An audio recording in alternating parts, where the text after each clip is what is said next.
আসসালামু আলাইকুম ওয়া রাহমাতুল্লাহ নাহমাদুহু ওয়া নুসাল্লি আলা রাসূলিল কারীম আম্মা বা'দ ফাআউযু বিল্লাহি মিনাশ শাইতানির রাজীম বিসমিল্লাহির রাহমানির রাহিম কুল ইন্নাস সালাতি ওয়া নুসুকি ওয়া মাহইয়ায়া ওয়া মামাতি লিল্লাহি রাব্বিল আলামিন।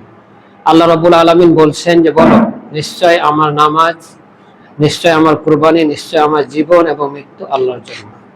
আমি আল্লাহর, আমি আমার নই। তো এই জন্য আল্লাহ যে দিন আমাকে দিয়েছেন সেই দিন আমি প্রতিষ্ঠার জন্য চেষ্টা করব। এটাই হচ্ছে ইসলামী আন্দোলন, জিহাদ ফি সাবিলিল্লাহ। দিন প্রতিষ্ঠা করতে হলে কিছু লোকের প্রয়োজন। নবী করিম সাল্লাল্লাহু আলাইহি সাল্লাম যেমন সাহাবা ইকরাম রাদিয়াল্লাহু তাআলা আনহুমকে তৈরি করেছিলেন, আমাদেরকেও সেইভাবে কিছু মানুষকে প্রতিষ্ঠিত করতে হবে, তৈরি করতে হবে। সেই তৈরি করার কারখানা হচ্ছে বাংলাদেশ জামাতে ইসলাম। বাংলাদেশ জামাতে ইসলামী তার কর্মী বাহিনীর মধ্যে থেকে রুকন তৈরি করে। এই রুকনেরাই আল্লাহর দিন বাংলাদেশের জমিনে প্রতিষ্ঠার জন্য চেষ্টা করে। তো রুকন হচ্ছে একটা প্রাথমিক স্টেজ, একটা সিঁড়ির প্রথম ধাপ হচ্ছে রুকন হওয়া। রুকন হওয়া মানেই কামিল মুসলমান হওয়া। কামিল মুসলমান নয়, কামিল কর্মী নয়।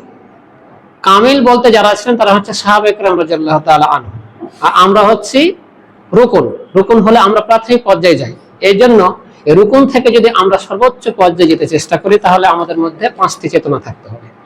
5টি চেতনার মতো হচ্ছে যে আমি যে প্রথম স্টেজে আছি এটা আমার মধ্যে থাকতে হবে, এবং এখান থেকে আমি ক্রমোন্নতির চেষ্টা করব, ধীরে ধীরে আমি উন্নয়নের চেষ্টা করব, উপরে যাওয়ার চেষ্টা করব।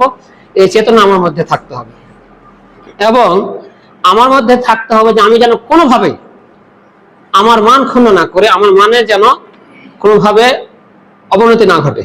এটা আমি সব সময় চেষ্টা করব, এবং এখানে আমি চেষ্টা করবো যে আল্লাহ রাব্বুল আলামিন আমাকে যে পরীক্ষা ফেলবেন সেখানে যেন আমি সবর করতে পারি, তাহলে আমি আমার মানকে ধরে রাখতে পারবো।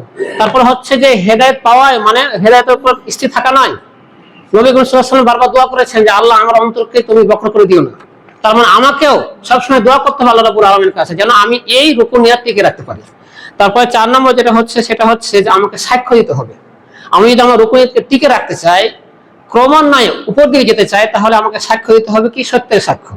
আমি কর্মে যেমন সাক্ষ্য দেবো, আমার কাজকর্মে আমার ওই কথাটাকে, আমি মুখে যে কথা বলবো সেটাকে আমি কাজকর্মে বাস্তবায়ন করবো, আমার আচরণে আমি এটা প্রতিফলন ঘটাবো। এবং শেষ যে কাজটা করতে হবে রুকুনিয়তের চেতনায় উজ্জীবিত হয়, সেটা হচ্ছে আমাকে আর্থিক কোরবানি করতে হবে, আল্লাহর ব্যাংকে জমা দিতে হবে। আমি যেটা খাই যেটা পড়ি সেটা শেষ, আর যেটা আমি যেটা খাই যেটা পড়ি সেটা আমার কাজে লাগে, দেহের কাজে লাগে। আর যেটা আমি দান করে আল্লাহর ব্যাংকে রাখি সেটা আমার জন্য কিয়ামতে কাজে লাগবে, আর যেটা রেখে যায় সেটাই সব শেষ। এই জন্য আমি আল্লাহর ব্যাংকে মনে করবো যে আমার পরিবারের 7 জন সদস্য হলে 8 জনের 1 জন হচ্ছে ইসলামী আন্দোলন জামাত। আমি এখানে আর্থিক অনুদান দিব, আমি এই অনুদানটা ঠিক মতো প্রথম সপ্তাহে দান করব। আল্লাহ রাব্বুল আলামিন